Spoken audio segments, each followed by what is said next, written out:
The great hall stretched as far as the eye could see. Floating platforms held representatives from hundreds of different worlds. Some looked like giant insects. Others were made of living crystal. A few glowed with their own inner light. All of them had come to Nexus Prime for one reason: to decide what to do about the humans. Dr. Sarah Chen sat alone on the human platform. She wore a simple black suit that looked plain compared to the elaborate robes and armor around her. Her dark hair was pulled back in a neat bun. She appeared calm, almost bored, as if this was just another day at the office. High Chancellor Vexthul rose from the center platform. He was tall and thin, with gray skin that looked like ancient stone. His forearms moved in slow, practiced gestures as he spoke. The Keth Morans were the oldest race in the galaxy. They had been traveling between stars when most other species were still learning to make fire. "Fellow beings of the Galactic Council," Vexthul began, his voice echoing through translation devices. "We gathered today to address a growing threat to our peaceful galaxy." Murmurs rippled through the crowd. Everyone knew what this was about. The humans had been expanding too fast, taking too many worlds. They built colonies wherever they pleased. They changed entire planets to suit their needs. Worst of all, they refused to ask permission. "The species known as humans," Vexthul continued, "have shown complete disregard for our laws and customs. In just 200 years, they have spread across 200 star systems. They terraform planets without considering the native life forms. They build cities where ancient monuments once stood." A hologram appeared above the assembly. It showed human colonies scattered across a map of the galaxy like a spreading infection. Red dots marked each world they had claimed. "But their greatest crime," Vexthul said, his voice growing harder, "is their refusal to acknowledge our authority. When we invited them to join the Council 5 years ago, they said they would consider it. Consider it, as if our billion-year-old civilization was something they could choose to respect or ignore." The crowd grew restless. Angry clicks, hisses, and electronic warbles filled the air. Some species had waited thousands of years for Council membership. The humans had been offered it almost immediately, just because they were expanding so fast, and they had the nerve to think about it. Dr. Chen watched it all without changing expression. She had expected this. Her government had warned her it was coming. The older species were afraid of humanity's rapid growth. They wanted to put a stop to it before humans became too powerful to control. "Therefore," Vexthul announced, "I call for a formal declaration of war against the human species. They must be stopped before their cancer spreads further through our galaxy." One by one, the platforms lit up as each species voted. Green lights meant yes. Red lights meant no. The voting went quickly. Most species didn't even hesitate. They had already made up their minds. The Zephyrians voted yes. Their crystal bodies chimed like bells as they registered their approval. The Hive Collective voted yes. Thousands of small insect-like creatures moved as one to show agreement. The gas-dwelling nebula mines voted yes. Their glowing forms pulsed in unison. In less than 10 minutes, it was over. 846 species voted for war, 0 voted against it. Only the human platform remained dark. "Dr. Chen?" Vexthul said, turning his ancient eyes toward her. "Your species has been found guilty of crimes against galactic peace. How do you answer these charges?" Sarah Chen stood slowly. She was shorter than most beings in the hall, but something about her presence made others pay attention. She looked around at the assembled aliens with calm, steady eyes. "High Chancellor," she said, her voice carrying clearly through the translation systems. "I appreciate the time you've all taken for this meeting. I know how busy you must be running such a large galaxy." Some of the aliens shifted uncomfortably. They had expected pleading or anger. They had not expected politeness. "However," Chen continued, I must respectfully decline your declaration of war. The hall erupted. Voices, roars, and electronic screeches filled the air. How could she decline a war? Wars were not things you could refuse. They were events that happened whether you wanted them or not. Vexthul raised all four arms for silence. Dr. Chen, he said slowly, I do not think you understand. This is not a negotiation. We are not asking for your permission. We are informing you that your species will be brought to justice. Chen nodded as if he had made a reasonable point. I understand what you think you're doing, she said, but we won't be participating in your war. If you want to attack us, that's your choice. But we won't make it easy for you. She reached into her jacket and pulled out a small communication device. The security forces tensed, but she just held it up so everyone could see it. You see, she said, humanity has always believed in being prepared. We've spent the last 2 centuries getting ready for this day. We knew it would come eventually. Older species always fear younger ones. It's natural. She pressed a button on the device. Somewhere far away, on Earth and 100 other human worlds, people received a simple message. It was just 2 words, but they would change everything. Pandora's box. So here's what's going to happen, Chen said, slipping the device back into her pocket. You're going to send your fleets to human space. You're going to expect us to surrender quickly because we're young and small. And when we don't surrender, you're going to learn why being young and small can be an advantage. She smiled then. It was a strange expression to most of the aliens. Humans were one of the few species that showed pleasure by baring their teeth. To many others, it looked like a threat display. You've had billions of years to get comfortable, Chen said. You've forgotten what it's like to fight for survival. We haven't. We remember what hunger feels like. We remember what it means to have nothing left to lose, and we're about to remind you. The hall fell silent. There was something in her voice, something in that odd human smile that made even the oldest beings feel uneasy. Dr. Chen picked up her briefcase and walked toward the exit. At the door, she turned back one last time. See you soon, she said. Then she was gone, leaving behind 846 species who suddenly wondered if they had made a terrible mistake. The shipyards around Nexus Prime had never seen anything like it. Massive construction platforms worked day and night, building the largest war fleet in galactic history. Ships from every corner of known space gathered like metal storm clouds. Admiral Krexthor stood on the bridge of his flagship, the Eternal Victory. Through the viewing ports, he watched thousands of vessels take their positions. Kethmaran battleships stretched for kilometers, their hulls covered in weapons that could crack planets. Zephyrian war crystals floated nearby, each one containing enough energy to power a star. The bioships of the Hive Collective writhed through space like living things, growing new weapons as they traveled. Status report, Krexthor ordered. His aide, a young Kethmaran with bright green markings, consulted his datapad. 3,200,000 vessels confirmed ready for combat, sir. All species have contributed their finest ships. Intelligence estimates human forces at no more than 50,000 ships total. Krexthor nodded. The numbers were overwhelming. Even if every human ship was a masterpiece of engineering, they could not possibly stand against such odds. This would not be a war. It would be an extermination. How long until we reach human space? He asked. 6 standard days to their outer colonies, sir. Our scouts report normal activity on all human worlds. No signs of evacuation or panic. They appear to be going about their daily business. This puzzled Krexthor.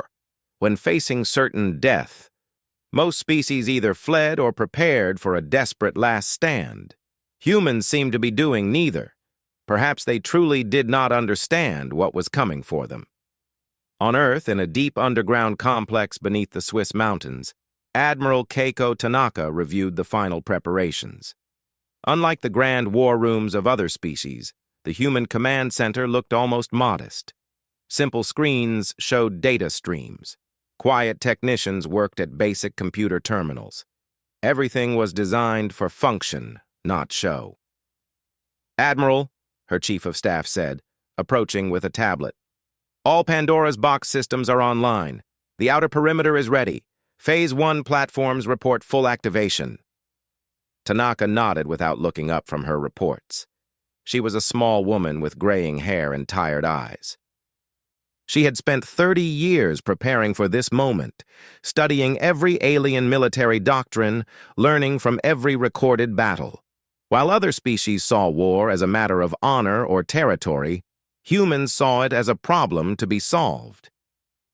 "What about our psychological warfare division?" she asked. "Broadcasting has begun, ma'am. Every human colony is transmitting live feeds to the galactic networks." Tanaka allowed herself a small smile. Let the aliens see how humans faced extinction. Across human space, something strange was happening. On New Tokyo, children played in parks while their parents went to work as usual. On Mars Colony 7, farmers tended their crops. On the mining station at Kepler 442, workers loaded ore ships and complained about overtime pay. The galaxy watched these transmissions with growing confusion. Where was the fear? Where were the massive evacuation fleets? Why were human children still going to school when death was coming for them? Dr. Marcus Webb, humanity's chief xenopsychologist, had predicted this reaction. "They expect us to behave like them," he had told the War Council. "They think fear and panic are universal responses. They don't understand that humans have always been at their best when things look hopeless." On the Kethmaran flagship, junior officers gathered around screens showing human news broadcasts. A reporter on Luna Base was interviewing a baker about his new bread recipe. On Titan Station, teenagers complained about homework assignments. On distant Proxima Colony, an old man fed birds in a garden. "It makes no sense," one young officer said. "Do they not know we are coming?" "Perhaps they have accepted their fate," another suggested. "Some species choose dignity over fear." Admiral Krexthor was not so sure. In all his centuries of military service, he had learned to trust his instincts. Something about the human response felt wrong. No species was this calm when facing extinction. Either humans were the most peaceful creatures in the galaxy, or they were hiding something. His suspicions grew when intelligence reported human fleet movements.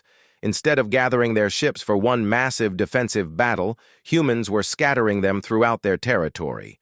Small groups of vessels took positions around minor planets and asteroid fields. It looked like the worst possible strategy, dividing their already weak forces even further. "Admiral," his tactical officer reported, "human fleet dispersal is complete. They have spread their ships across 200 systems. The largest concentration is only 800 vessels around Earth itself." "800 ships to defend their homeworld?"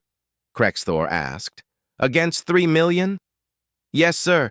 Either they have completely lost their minds or they know something we don't," Krexthor finished. On Earth, Admiral Tanaka received the same intelligence reports. The alien fleets were massive, well-armed, and following exactly the tactics her strategists had predicted. After studying galactic military history for decades, humans had learned one important fact. Older civilizations always fought the same way. They relied on overwhelming force, superior technology, and traditional battle formations. "Phase 2 is ready?" she asked. "All Ghost platforms are in position," her aide confirmed. 2 million units deployed throughout the outer rim, completely invisible to their sensors. "And Phase 3? The listening posts have compiled complete psychological profiles on their command staff. We know their fears, their doubts, their personal histories. The Whisper protocols are loaded and ready." Tanaka stood and walked to the main display screen. It showed the approaching alien armada as red dots moving toward human space. Soon, those dots would learn why humans had been so calm. "You know," she said to her staff, "they keep calling this an execution, But executions only work when the condemned can't fight back. She turned to face the room full of officers and technicians. These were not the greatest military minds in the galaxy. They were not the most advanced civilization. They were simply human beings who refused to give up. In 6 hours, they will enter our space, expecting to find helpless prey. Instead, they are going to discover that humans don't just adapt to impossible situations. We make them our home. The war was about to begin. But as the alien fleets crossed into human territory, they would learn that sometimes the hunter becomes the hunted. Sometimes the mighty fall to the small. And sometimes being young and desperate is the greatest advantage of all. The galaxy was about to receive its first lesson in human warfare. Never underestimate a species with nothing left to lose and everything left to prove. The outer rim of human space looked empty. Admiral Krexthor's sensors showed nothing but void between the stars. No ships, no stations, no defenses of any kind. It was exactly what he had expected from such a young species. They simply did not have enough ships to guard their borders. "All fleets report ready, Admiral," his communications officer announced. "The humans appear to have abandoned their outer colonies. We are detecting minimal life signs on the border worlds." Krexthor studied the tactical display. 3 million ships spread across a battle line that stretched for light years. Behind them came supply vessels, troop transports, and medical ships. Everything needed to occupy human space after the quick victory. "Begin the advance," he ordered. "All fleets, maintain formation. Intelligence suggests the humans will make their stand at Earth. We should encounter no resistance until we reach their inner systems." The massive armada moved forward like a slow avalanche of metal and energy. Ship captains across 1,000 different species prepared for easy victory. Many had brought recording devices to document humanity's final moments. This would be a lesson for future generations about what happened to species that defied the Council. The first sign that something was wrong came from the Zephyrian crystal ships on the fleet's left flank. Their energy sensors, the most sensitive in the galaxy, detected tiny fluctuations in space. Nothing threatening. Just small variations in background radiation that might indicate debris or cosmic dust. Captain Jelara, commanding the crystal ship Infinite Light, reported the readings to the flagship. "Admiral, we are detecting minor anomalies in this sector. Recommend we investigate before proceeding." "Negative," Krexthor replied. "Maintain course and speed. We will not be delayed by space dust." That decision would haunt him for the rest of his life. The attack came without warning. One moment, space was empty. The next, it exploded with light and death. Millions of objects that had been completely invisible suddenly activated all around the galactic fleet. They were small, no bigger than fighter craft, but they moved with impossible speed and coordination. They appeared from nowhere, struck with devastating precision, and vanished back into the void before return fire could be aimed. "What are those things?" someone screamed over the communication channels. Captain Jelara watched in horror as 3 of the mysterious objects swarmed her ship. Their weapons seemed to phase in and out of reality, passing through her crystal armor like it wasn't there. Warning alarms shrieked as critical systems failed throughout Infinite Light. "Impossible," she whispered. "Our crystal matrix is immune to energy weapons. Nothing should be able to penetrate it." The objects seemed to hear her. One of them moved closer to her ship's bridge and began transmitting a signal directly to her personal communication system. When she answered, a human voice spoke to her in perfect Zephyrian crystal song. "Captain Jelara of the Infinite Light," the voice said, somehow knowing exactly who she was. "Your armor protects against energy weapons because it vibrates at specific frequencies. We have been studying your technology for 150 years. We know exactly which frequency will shatter it." The human weapon fired again. This time, it produced a sound that made Jelara's crystal body ring like a struck bell. Cracks appeared across her ship's hull as the resonance tore through the molecular structure of her vessel. "How do you know my name?" she managed to ask, as her ship began to break apart around her. "We know everything about you, Captain. We know you have 3 children on the crystal homeworld. We know you joined the military because your father died in the Nebula Wars. We know you are afraid of small, dark spaces because of an accident when you were young. We know all of this because we have been listening to your people's communications for 2 centuries." As escape pods launched from the dying crystal ship, Jelara realized the terrifying truth. Humans had not been ignoring the galaxy during their expansion. They had been watching, learning, preparing. Every signal, every transmission, every piece of data that alien species had ever sent into space. Humans had been recording all of it. Across the battle zone, similar scenes played out. Hive collective bioships found themselves infected with artificial viruses that turned their own organic weapons against them. The viruses were perfect, too perfect. They knew exactly how to exploit weaknesses that the Hive had never revealed to outsiders. Kethmaran energy shields, perfected over millions of years, collapsed as human weapons attacked them from dimensions that should not exist. The ancient warriors found their most advanced defenses useless against weapons that seemed to ignore the laws of physics. But the worst part was not the weapons. It was the voices. Every alien in the fleet began receiving personal messages. The human defense platforms were not just attacking ships. They were talking to individual crew members. They knew names, histories, fears, and family details that should have been impossible to obtain. Commander Vexcol of the Nebula Mines received a transmission that made his gas-form body tremble with shock. "Hello, Commander. We know about your son's illness. We know the medical treatments on your homeworld have failed. We have developed a cure, but we will only share it if you withdraw from this battle." Pilot Thikron of the insect swarms heard a human voice speak his secret shame. "We know about the corruption in your hive's food distribution system. We know thousands of your people are starving while the Queen's guards feast. Help us, and we will help you expose the truth." Captain Mortok of the Rock Crushers learned that humans had intercepted his personal messages to his mate, messages where he had expressed doubts about this war. "Your people need food supplies, Captain. Your asteroid colonies are dying. End this fight, and we will share our terraforming technology with your species." One by one, ships began breaking away from the galactic fleet. Some captains could not ignore offers of help for their dying homeworlds.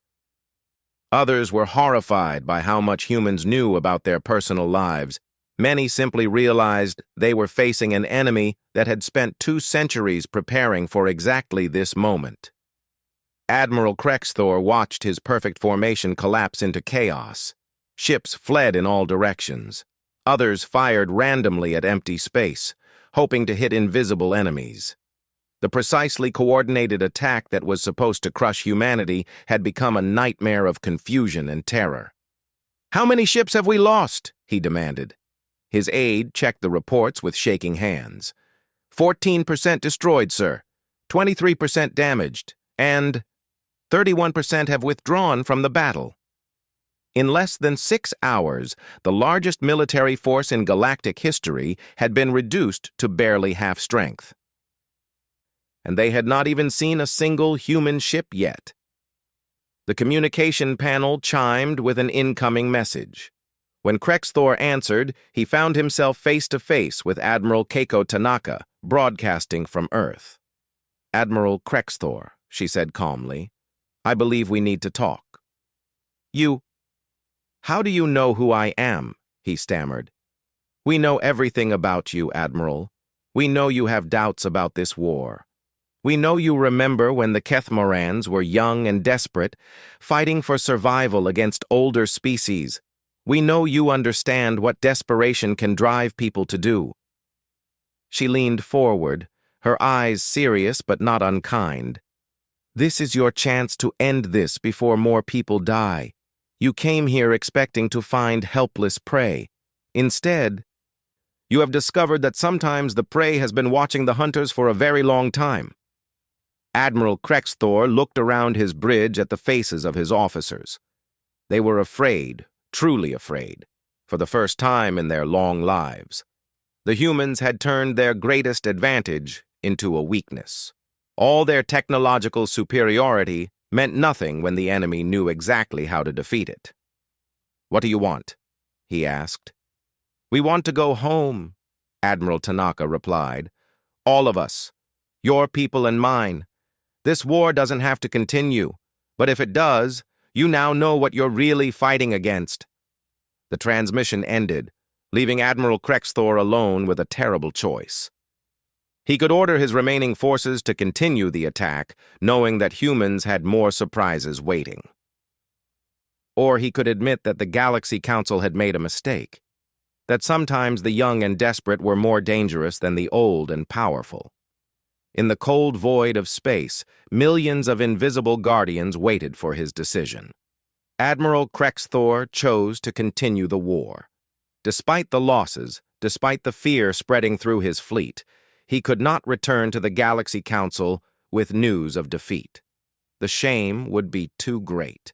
His species had ruled for millions of years. They could not lose to creatures barely out of their home system.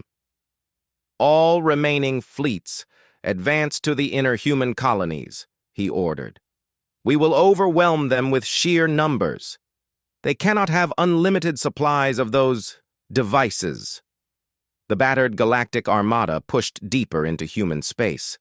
They expected more invisible attacks, more psychological warfare, more impossible weapons. What they found instead was something that shook them even more deeply: humans who simply refused to die. The first incident happened at Proxima Station, a mining outpost orbiting a red dwarf star. The attacking force was led by Captain Vorth of the insect swarms.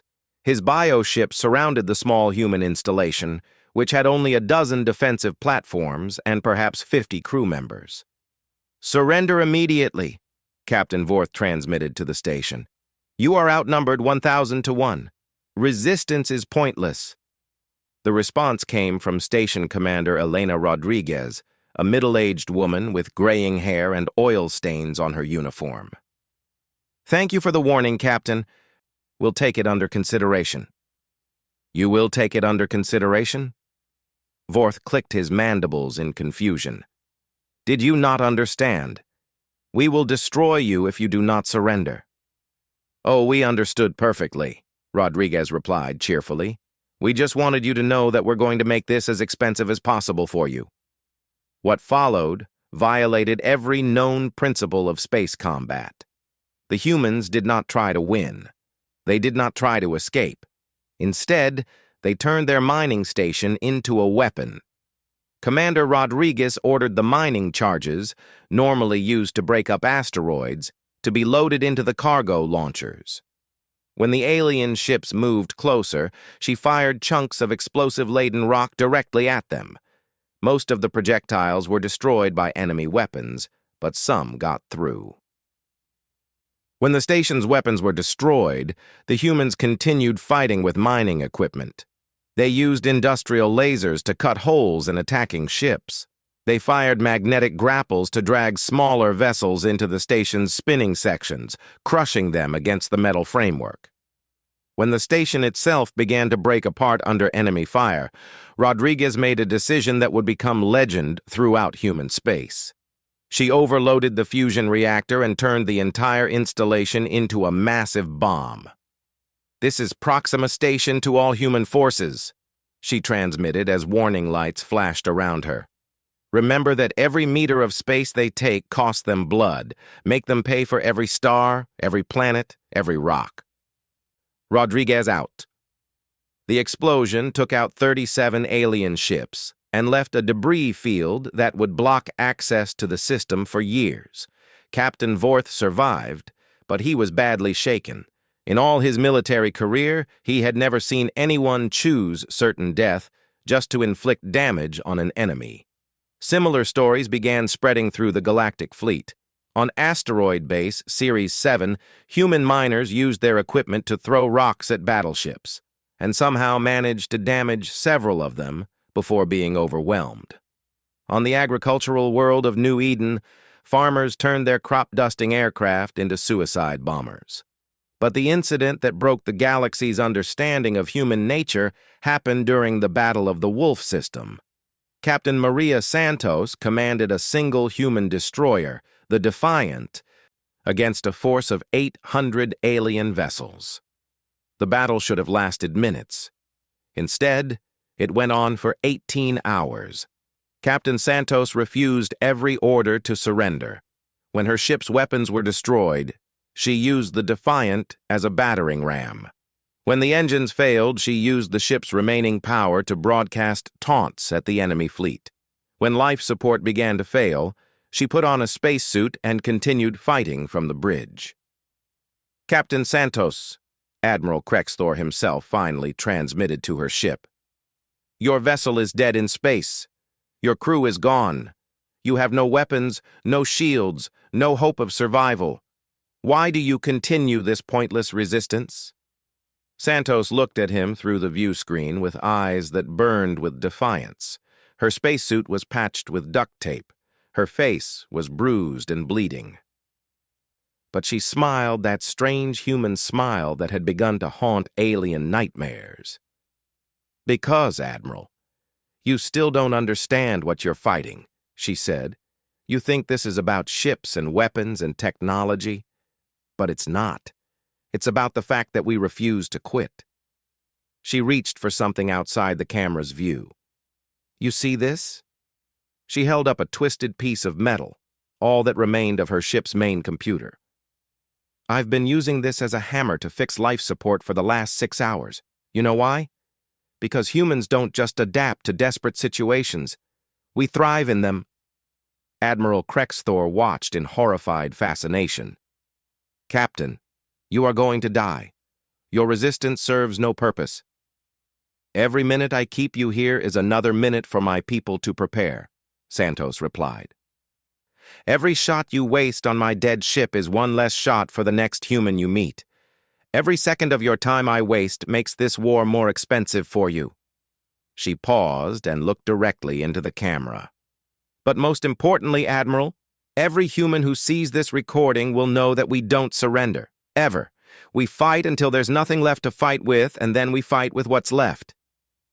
Captain Santos reached for her emergency toolkit and pulled out a small device, a mining charge from the ship's emergency supplies. She held it up so the alien admiral could see it. "This is why you can't beat us, Admiral. We don't fight to win. We fight until there's nothing left to fight with, and then we fight with what's left." The explosion was small by space combat standards. It barely scratched the paint on nearby alien ships. But the psychological impact was enormous.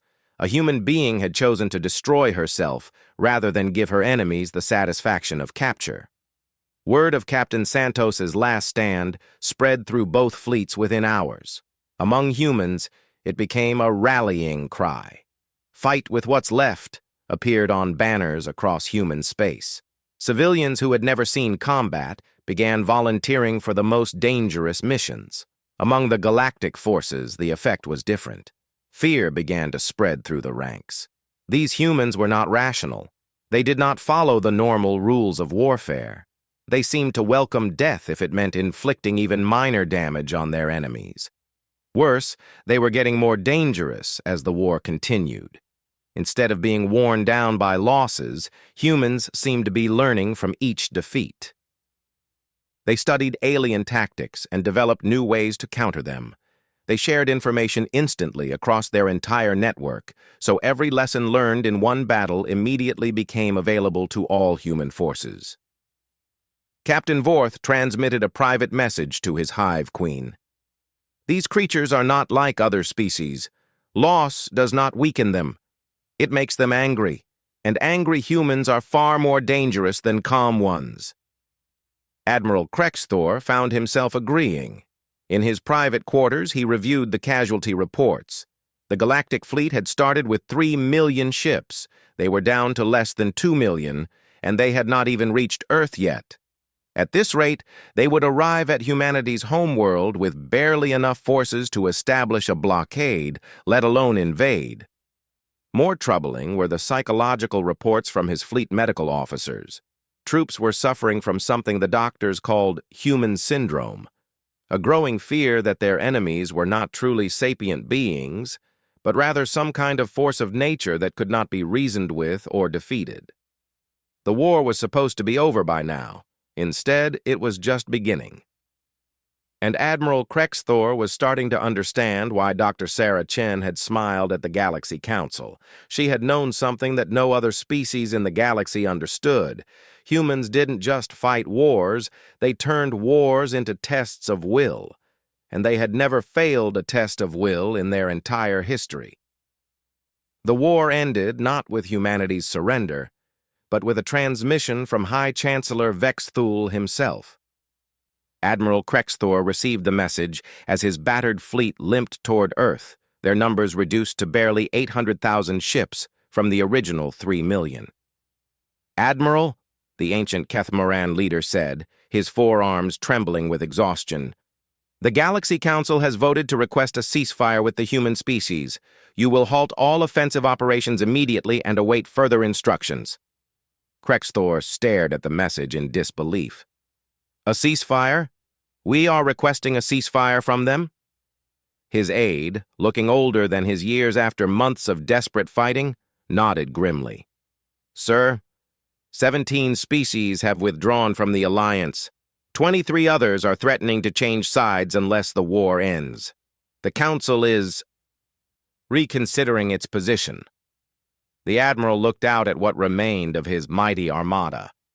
Every ship bore scars from human weapons. Many were held together with emergency repairs. Worse than the physical damage was the look in his soldiers' eyes. They had come expecting easy victory, and found instead an enemy that turned every disadvantage into a weapon. On Earth, Admiral Keiko Tanaka received the ceasefire request in her underground command center. Around her, exhausted technicians monitored the approaching alien fleet. The planet's defenses were ready: orbital platforms, ground-based weapons, and millions of civilian volunteers armed with whatever they could find. "What are your orders, ma'am?" her chief of staff asked. Tanaka studied the tactical display for a long moment. The alien fleet was still large enough to cause immense damage to Earth, but she could see the reports from across human space. The enemy was breaking apart from within. Fear, doubt, and respect for human determination were spreading through their ranks faster than any weapon. "Send a response," she said finally. "We accept their request for a ceasefire. Invite their leadership to meet with our diplomats. But make it clear that any further attacks will void the agreement immediately." 3 weeks later, the Galactic Council convened once again on Nexus Prime. But this time, the Great Hall looked very different. The human platform was no longer isolated. Representatives from 17 alien species sat nearby, the ones who had changed sides during the war after witnessing human determination. Dr. Sarah Chen entered the hall to a very different reception than before. Some beings watched her with fear. Others showed respect. Many seemed simply curious about this species that had turned the galaxy upside down in less than a year. High Chancellor Vexthul looked ancient and tired as he called the session to order. The war had aged him visibly. The certainty that had guided his species for millions of years had been shattered by a group of young primates who refused to accept their place in the galactic order.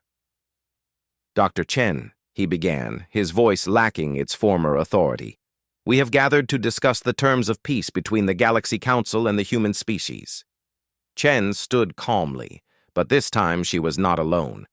Beside her sat Ambassador Takar of the Nebula Mines, whose people had switched sides after humans offered to share medical technology. Captain Jelara of the Zephyrians was also present. Her ship had been rebuilt with human help after she was shot down in the war's early days. "Thank you, High Chancellor," Chen replied.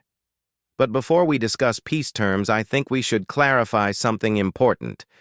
We never wanted a war with you. We wanted recognition as equals." Murmurs rippled through the assembly.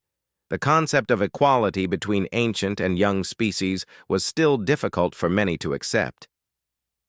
"Your expansion threatened our established order," protested Senator Kluktar of the Insect Confederacy.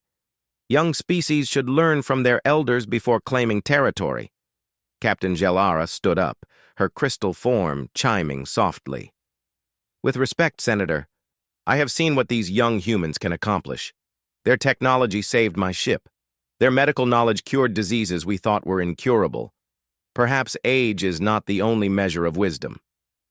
Ambassador Takar's gaseous form pulsed with agreement. "My people have suffered from genetic degradation for centuries. Human scientists solved our problem in 3 weeks. They did not ask for payment. They did not demand territory. They simply helped because they could." Dr. Chen watched as more allied species voiced their support. The war had created something unexpected, a new alliance based not on age or tradition, but on mutual respect and shared benefits.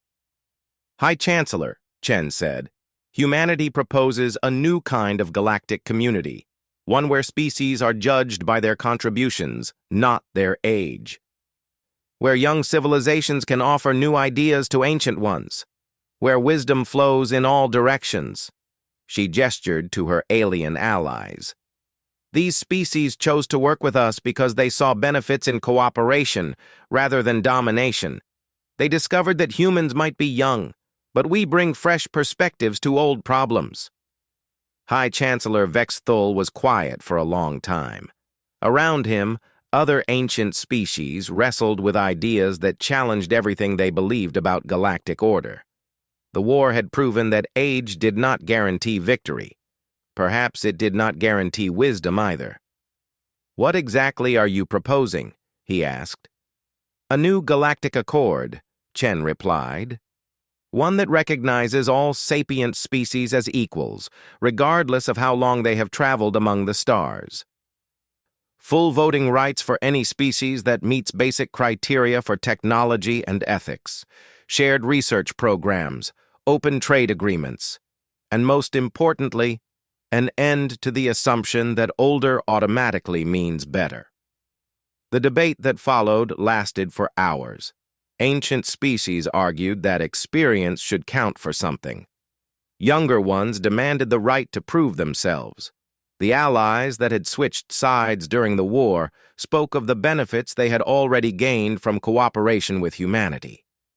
Finally, Admiral Krexthor himself requested permission to speak. The old warrior looked out over the assembly with eyes that had seen too much death. "I commanded the largest military force in galactic history," he said slowly. "I had every advantage, numbers, technology, experience, and I was defeated not by superior weapons, but by superior determination." He turned to look directly at Dr. Chen. "The humans taught us something we had forgotten in our millions of years of civilization. They reminded us that survival makes a species strong in ways that comfort cannot. They showed us that youth brings advantages that age lacks." The hall fell silent as the implications of his words sank in. "I support the human proposal," Krexthor continued. "Not because I fear them, but because I respect them. They earned that respect with blood and courage." The vote that followed was closer than the first one, but the result was clear. The new galactic accord passed by a margin of 600 species in favor, 200 opposed, and 46 abstentions.